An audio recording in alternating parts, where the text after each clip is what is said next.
Hi, and thank you for joining me on another episode of the Tech Exec podcast, where we triple your impact per engineer. As always, I'm your host, Aviv Ben-Yosef, advisor and consultant to tech executives worldwide, and our subject today is the leap of faith. Before we get to that, I'm reminding you that I've started a new series of live sessions where I share some material from my work in progress book and I answer live questions. The first one was last week. If you want to know about the next ones, do subscribe to my newsletter. The link is in the show notes. Now, the leap of faith. I was talking the other day with a tech leader who was having a very common sort of problem. His teammates were not really taking the lead. They're not being as autonomous, as driven as he would have hoped. They are not taking the initiative. They do not realize how much agency they have. And he said that he has tried to talk to them a bit. He knows that there are cultural issues, this being a global team, etc., etc. But no matter what, it seems like they depend on him. Eventually, what happens is that they bring the most critical issues, the decisions, and put them at his doorstep, even though these are things that he has talked to them about before, even though there are things that they know better than him. You know the drill. Now, this reminds me a bit like taking my kids out and doing things that they're afraid of doing. For example, one of my kids is now trying to learn how to roller skate. And it is amazing because I keep repeating this to her. When she knows I'm next to her, she knows that I'm always there within reach, she does poorly. You know why? Because whenever she loses balance for a fraction of a second, what does she do? She instinctively reaches out to where she knows I'm supposed to be and puts all of her balance, knowing Dad is going to support her. And while that means that she doesn't fall, it doesn't give her any new capabilities, any practice about what it would feel like to just do this roller skating like you're supposed to. And after a lot of talking, she agreed to have a test run where I was, not right next to her. I was standing still, watching her go in circles. And all of a sudden, she was doing a lot better. Yeah, it was scary, but she was learning a lot faster. Because you know what? She didn't have anyone else to rely on. If she's gonna fall, she's gonna fall. And this is the leap of faith we're talking about. I had to create a framework that allowed her to take this leap of faith. How did I do that? Well, we put on a bunch of protective gear. I talked to her about how to fall.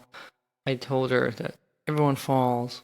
We covered what might happen if she falls, what's the likely scenario. She saw a bunch of other kids falling around her in the play yard. And only after that guidance was she able to finally take the leap of faith and start practicing with that daddy holding her hand. And it might sound a bit ridiculous, but I promise you, something similar is happening in so many teams worldwide because we have failed to create the right sort of psychological safety that allows people to take the initiative. They fear falling because they don't know what might happen. Will you get really angry? Might they get fired? How will they know when they're supposed to really use your help? And you have to create this. If you want to cultivate real agency, if you want to create an organization where you're not constantly hand-holding, in my case literally, in your case figuratively, if you want to do that, you have to cultivate a culture that has enough safety, where people understand what is acceptable, where you push them always a slightly bit more outside of their comfort zone so they taste the new air out there.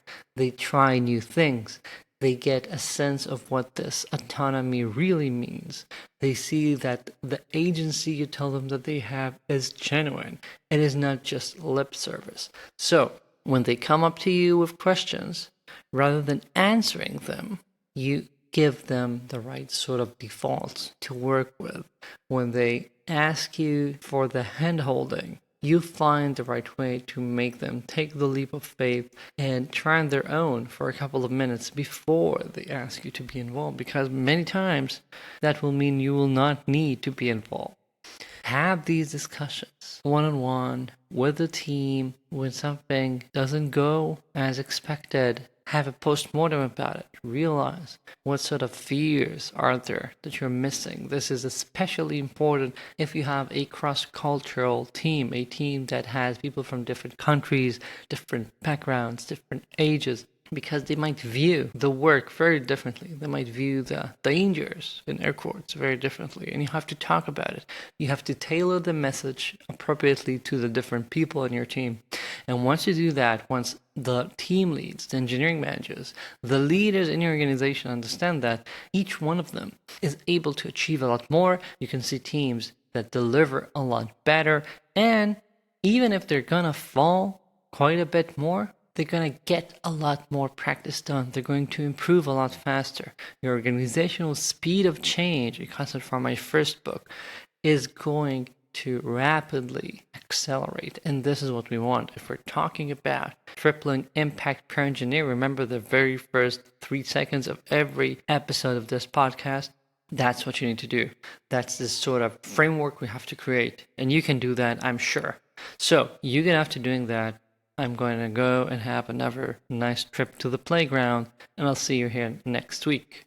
Thank you for joining me. If you have any questions or comments, my email is always in the show notes. And if you haven't yet, do subscribe to my newsletter. It's the best newsletter online for tech execs, and you're going to find out when's my next live session. So thank you. Talk soon.